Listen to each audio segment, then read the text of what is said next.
No vídeo anterior, aprendemos que cada planta da horta tem um papel que vai muito além do que aparece na superfície. Algumas ajudam, outras prejudicam, e saber a diferença muda tudo. Hoje, esse conhecimento vai um passo à frente, porque algumas dessas plantas também podem substituir produtos que você está gastando dinheiro para comprar toda semana. Você já foi à loja de insumos agrícolas e voltou com a sensação de que gastou mais do que devia? Adubo foliar, enraizador, fungicida orgânico, cobertura de solo, suplemento de cálcio. A lista cresce, o bolso esvazia e a horta continua dependendo de compras mensais para funcionar. Muita gente nem questiona isso porque sempre foi assim. Mas e se eu te dissesse que 10 plantas, a maioria delas considerada mato por aí, fazem exatamente o mesmo trabalho desses produtos, de graça, no seu próprio quintal? Este vídeo não é sobre economia por economia. É sobre entender que a natureza já desenvolveu soluções completas e que quem aprende a usar essas plantas corretamente transforma a horta num sistema que se alimenta sozinho. Vamos conhecer cada uma delas. A babosa, como é chamada no Brasil, está em tantos lares que quase ninguém a leva a sério como planta de horta. Ela fica ali no canto, num vasinho na janela ou na varanda, esquecida entre uma rega e outra. Mas quem aprendeu a usar a babosa no cultivo orgânico sabe que ela guarda dentro das suas folhas carnudas um dos melhores enraizadores naturais que existem sem custo nenhum. O gel interno da babosa é rico em alcinas, que são hormônios vegetais que estimulam o enraizamento de mudas. Para usar, basta cortar uma folha madura, extrair o gel transparente e diluir em água limpa numa proporção de 1 parte de gel para 5 partes de água. Molhe as estacas nessa solução antes de plantar, ou regue as mudas recém-transplantadas com essa mistura. O resultado é comparável ao enraizador industrializado que você compra na loja. Além do enraizamento, o gel de babosa tem propriedades antifúngicas comprovadas. Aplicado diluído nas folhagens das plantas, ele cria uma película protetora que dificulta a instalação de fungos, como o oídio, aquela camada branca que aparece nas folhas do pepino, da abóbora e do feijão em dias úmidos. É uma proteção preventiva que funciona, e você já tem a matéria-prima em casa. Aqui a maioria erra feio sem perceber. Usar a babosa concentrada diretamente no solo ou nas folhas. O gel puro é muito denso e pode obstruir os poros das folhas, impedindo a respiração da planta. Sempre dilua bem. Uma colher de sopa de gel para 1 litro de água já é suficiente para a aplicação foliar. Menos é mais quando se trata da babosa como insumo. Cultive a babosa em local ensolarado e em solo bem drenado. Ela não tolera encharcamento e morre rapidamente com raízes úmidas por tempo prolongado. Um vaso com substrato leve ou um canteiro elevado com areia grossa misturada à terra garante que ela sempre tenha o gel disponível quando você precisar. Uma planta adulta produz folhas em abundância ao longo do ano inteiro. O confrei é uma planta pouco conhecida pela maioria das pessoas, mas quem trabalha com agricultura orgânica há mais tempo conhece bem o seu valor. Antigamente, era comum encontrá-lo nos quintais de farmácias vivas, ao lado de ervas medicinais. E não é à toa. O confrei é chamado por muitos de adubo foliar vivo, porque suas folhas têm uma concentração de nutrientes que rivaliza com produtos comerciais sofisticados. As folhas do confrei são extraordinariamente ricas em potássio, nitrogênio, fósforo e cálcio, exatamente os 4 macronutrientes que as hortaliças mais precisam para crescer com vigor. Para fazer um adubo líquido caseiro, basta encher um balde com folhas picadas, cobrir com água e deixar fermentar por 2 a 3 semanas em local sombreado. O resultado é um líquido escuro e concentrado que, diluído em 10 partes de água, funciona como fertilizante foliar e de solo de altíssima qualidade. O cheiro do composto fermentado de confrei é forte, então faça essa preparação longe das janelas da casa. Mas não se deixe enganar pelo odor. O produto final é um dos melhores nutrientes líquidos que você pode dar para tomateiros, pimentões e cucurbitáceas na fase de frutificação, quando a demanda por potássio é máxima. Flores grandes, frutos firmes e coloração intensa são os resultados visíveis. Se fizer errado, o efeito é o contrário. Aplicar o confrei fermentado concentrado sem diluição. A concentração de sais minerais do produto puro pode queimar as raízes e as folhas das plantas, causando um estresse que demora semanas para ser revertido. Sempre dilua em pelo menos 10 partes de água.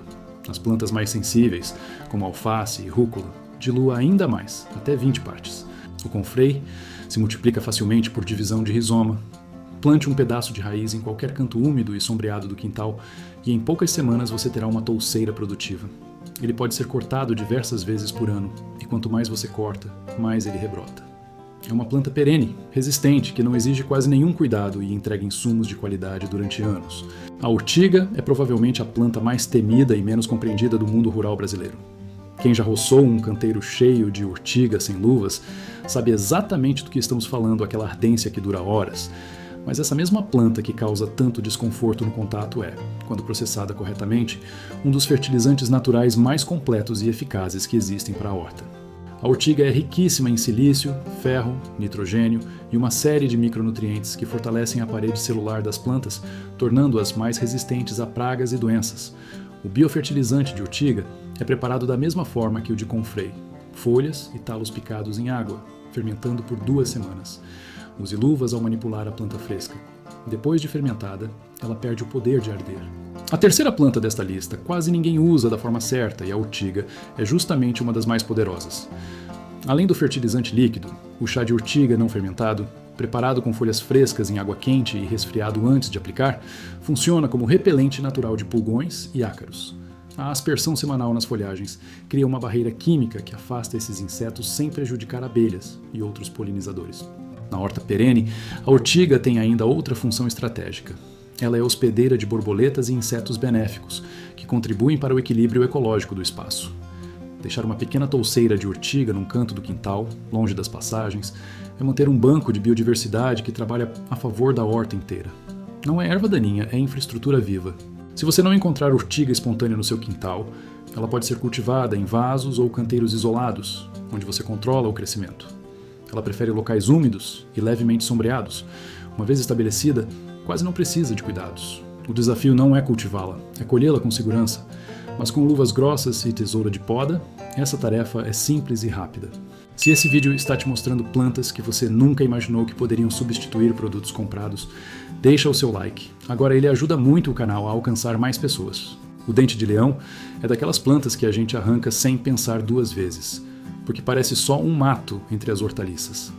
Mas quem conhece um pouco de biologia do solo sabe que essa planta de raiz profunda e folhas denteadas é uma das trabalhadoras mais eficientes da natureza.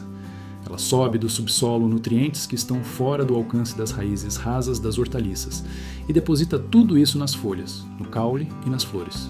A raiz pivotante do dente de leão pode atingir mais de 30 centímetros de profundidade, captando cálcio, magnésio e ferro em camadas do solo que a cenoura e o alface jamais alcançariam.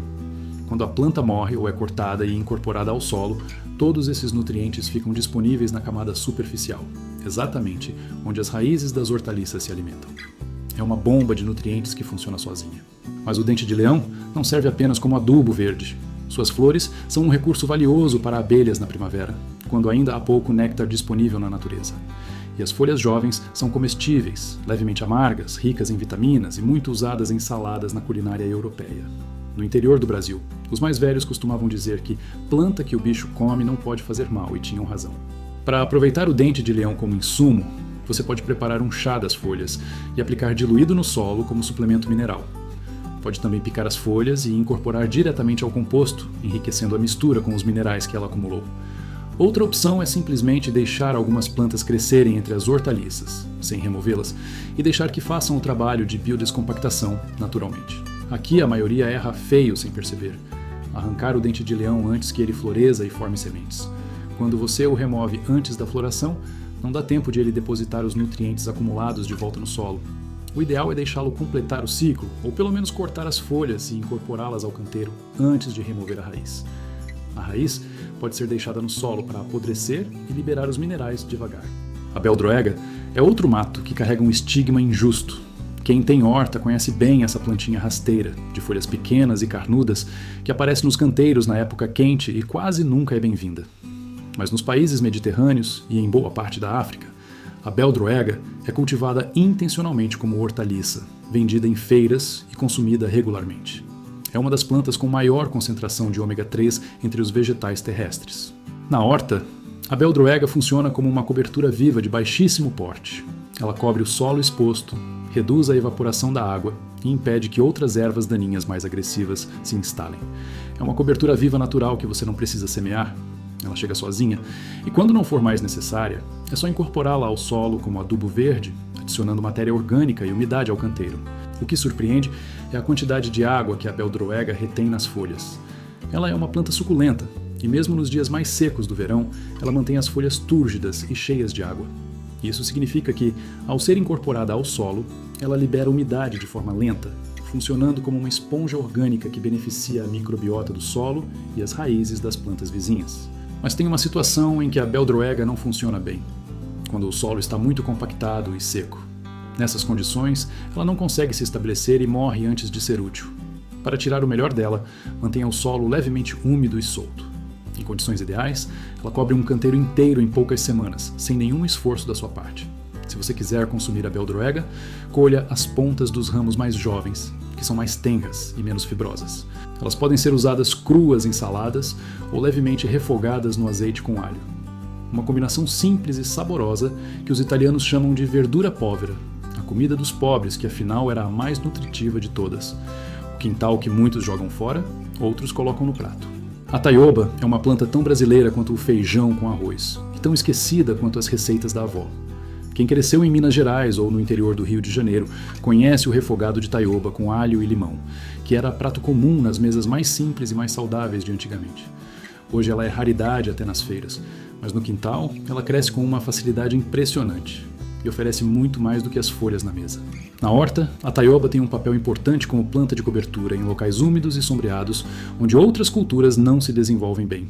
Embaixo de árvores frutíferas, em canteiros com excesso de sombra, em áreas próximas a calhas e goteiras, a taioba prospera onde outras plantas lutam. Essa capacidade de ocupar nichos difíceis a torna uma aliada valiosa na horta perene integrada. As folhas da taioba, quando picadas e incorporadas ao composto, enriquecem a mistura com cálcio e ferro em quantidades significativas. Ela também pode ser usada como cobertura morta depois de seca.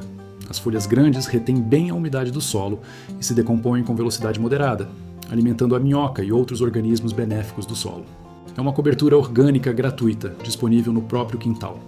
Uma atenção importante: a taioba crua contém oxalato de cálcio, que irrita a boca e a garganta. Por isso, ela nunca deve ser consumida sem cozimento. Mas esse mesmo composto, quando a planta é incorporada ao solo em decomposição, não representa nenhum risco e é naturalmente neutralizado pelo processo de compostagem. Use as folhas no composto ou como cobertura, sem preocupação. Para cultivar taioba no quintal, basta plantar um pedaço do caule ou um rebento em solo úmido e sombreado. Ela não exige adubação nem cuidados especiais. Em poucos meses forma uma touceira densa e produtiva. Colha as folhas mais velhas e deixe as novas crescerem do centro. Com esse manejo simples, você tem folhas frescas disponíveis por anos, sem replantio. Se você ainda não está inscrito no canal, clica agora no botão de inscrição e ativa o sino, assim você vai receber cada novo vídeo sobre horta perene assim que sair. O hibisco vermelho, conhecido também como vinagreira ou azedinha no Nordeste brasileiro, é uma planta que carrega memórias afetivas fortes para quem cresceu no interior. O suco de hibisco gelado era uma das bebidas mais comuns nos quintais das casas antigas, feito com as sépalas avermelhadas, que tem aquele sabor levemente ácido tão característico. Mas além da bebida, essa planta tem funções na horta que poucas pessoas conhecem. O hibisco sabdarifa é um acumulador de minerais de primeira linha. Suas folhas são ricas em ferro e vitamina C, e essa combinação é especialmente interessante para o solo, porque a vitamina C facilita a absorção de ferro pelas plantas vizinhas. Um chá das folhas e sépalas, diluído em água de irrigação, funciona como suplemento mineral para plantas que apresentam amarelecimento por deficiência de ferro, como o aspecto de clorose que aparece nas folhas novas. Na horta integrada, o hibisco sabdarifa tem também um papel visual e funcional na atração de polinizadores. Suas flores grandes e coloridas atraem beija-flores, abelhas e borboletas com eficiência. Plante-o nas bordas do canteiro, onde a visibilidade é maior, e ele vai trabalhar como um anúncio luminoso para os polinizadores que a sua horta precisa. A produção de frutos em tudo ao redor melhora perceptivelmente. A sépala do hibisco sabdarifa pode ser usada diretamente no composto, como ativador de compostagem. Ela contém ácidos orgânicos que aceleram o processo de decomposição da matéria orgânica, ajudando o composto a atingir a temperatura ideal mais rapidamente. É um ativador natural que você colhe direto da planta, sem precisar comprar nada. O cultivo é simples. Plante as sementes ou mudas em solo fértil e ensolarado, com boa drenagem. Ela cresce rápido no calor e pode atingir 1,5 metro de altura em uma única estação. Em regiões de inverno frio, ela pode perder as folhas, mas rebrota com vigor na primavera. Nas regiões tropicais, ela se comporta como uma planta quase perene, produzindo o ano todo com pequenas interrupções. O manjericão é uma das ervas mais populares do Brasil, e praticamente todo mundo que tem uma janela ensolarada já tentou cultivar um vasinho. O cheiro inconfundível, o uso culinário irresistível e a facilidade de cultivo fazem dele um favorito absoluto. Mas o papel do manjericão na horta vai muito além do tempero no molho de tomate. Ele é um dos melhores repelentes naturais de pragas que existem. O aroma intenso do manjericão confunde os receptores olfativos de insetos praga, como afídeos, mosca branca e trips. Plantado intercalado entre tomateiros, pimentões e pés de berinjela, ele cria uma barreira aromática que desorienta as pragas e reduz significativamente a infestação. Quem planta manjericão, junto com o tomate, percebe logo a diferença. Menos pulgão, menos mosca, menos necessidade de intervenção. Mas tem uma planta desta lista com a qual o manjericão não funciona bem se usada de forma errada, e esse erro é mais comum do que parece. O manjericão plantado muito próximo ao pepino, em solo constantemente úmido, cria condições favoráveis para fungos, que atacam os dois ao mesmo tempo. A proximidade ideal entre eles deve respeitar pelo menos 30 centímetros de distância, com boa ventilação entre as plantas. O manjericão também pode ser preparado como macerado em álcool de cereais para criar um spray repelente concentrado. Coloque folhas frescas num pote, cubra com álcool de 70 graus e deixe macerar por 7 dias. Coe e dilua em água, na proporção de uma parte do macerado para 10 partes de água. O resultado é um repelente eficaz contra ácaros e pulgões, com aroma agradável e sem toxicidade. Para manter o manjericão produtivo por mais tempo, remova as flores assim que começarem a aparecer. Quando o manjericão floresce, a planta direciona toda a energia para a produção de sementes. E as folhas perdem sabor e aroma. Pinçar os botões florais prolonga a vida produtiva da planta por semanas. É um cuidado simples que multiplica o rendimento de cada pé. A calêndula é uma flor que merece muito mais espaço nas hortas brasileiras do que ocupa. Com suas pétalas laranja e amarelas, que parecem pequenos sóis, ela transforma o visual de qualquer canteiro. Mas por trás da beleza, a calêndula esconde uma eficiência como planta de suporte que poucos conhecem. Ela é, sem exagero, uma das plantas mais versáteis que você pode ter numa horta perene integrada. As raízes da calêndula liberam substâncias que repelem nematóides do solo, os mesmos microscópicos vermes que atacam cenouras, tomates e batatas silenciosamente. Plantada em rotação nos canteiros, ela limpa o solo desses organismos e prepara o terreno para a próxima cultura. É o mesmo princípio da dália que vimos no vídeo anterior, mas a calêndula tem a vantagem de ser anual de ciclo curto, podendo ser usada com mais flexibilidade nos canteiros. As pétalas da calêndula têm propriedades antifúngicas e antibacterianas comprovadas. Preparadas em infusão com água quente e resfriadas, elas fazem um excelente spray preventivo contra fungos foliares. Aplicado nas folhagens de abóboras, pepinos e feijões semanalmente, esse chá de calêndula reduz a incidência de oídio e antracnose sem nenhum produto químico. É um custo zero e uma eficácia que surpreende. Na horta, plante a calêndula nas bordas dos canteiros e também intercalada entre as hortaliças. Ela atrai abelhas, sirfídeos e outros polinizadores com enorme eficiência. Os sirfídeos são insetos parecidos com abelhas, que na fase larval são predadores vorazes de pulgões. Ter calêndula na horta é manter esses aliados sempre por perto, prontos para trabalhar na hora que a praga aparecer. A calêndula se ressemeia facilmente. Deixe algumas flores secarem completamente na planta. Colete as sementes e plante no próximo ciclo. Em poucos anos você terá sementes suficientes para abastecer toda a horta e ainda presentear os vizinhos. É uma planta que se paga muitas vezes, em beleza, em saúde do solo, em controle de pragas e em sementes para o futuro. Conta pra gente aqui nos comentários. Você já usou alguma dessas plantas como insumo na sua horta? A gente lê tudo e adora trocar experiências com você. O feijão de porco é a grande surpresa desta lista para muita gente. Não é um feijão que vai para o seu prato, e o nome pouco charmoso não ajuda na popularidade. Mas quem já usou feijão de porco como adubo verde na horta, sabe que essa planta faz em 3 meses o que levaria anos para acontecer com outros métodos. Ela transforma um solo pobre, compactado e sem vida numa terra escura, solta e cheirosa, pronta para uma produção abundante. O feijão de porco é uma leguminosa, assim como o feijão comum, a soja e o amendoim. E como toda leguminosa, ele vive em simbiose com bactérias do solo que fixam nitrogênio do ar e o transformam em nutriente disponível para as plantas. Quando você planta feijão de porco num canteiro vazio e o incorpora ao solo antes de florescer, está adicionando nitrogênio orgânico de alta qualidade de forma gratuita. É o fertilizante nitrogenado mais barato que existe. A cobertura que o feijão de porco forma é impressionante. Suas folhas largas cobrem o solo em poucas semanas, suprimindo praticamente todas as ervas daninhas sem uso de herbicida.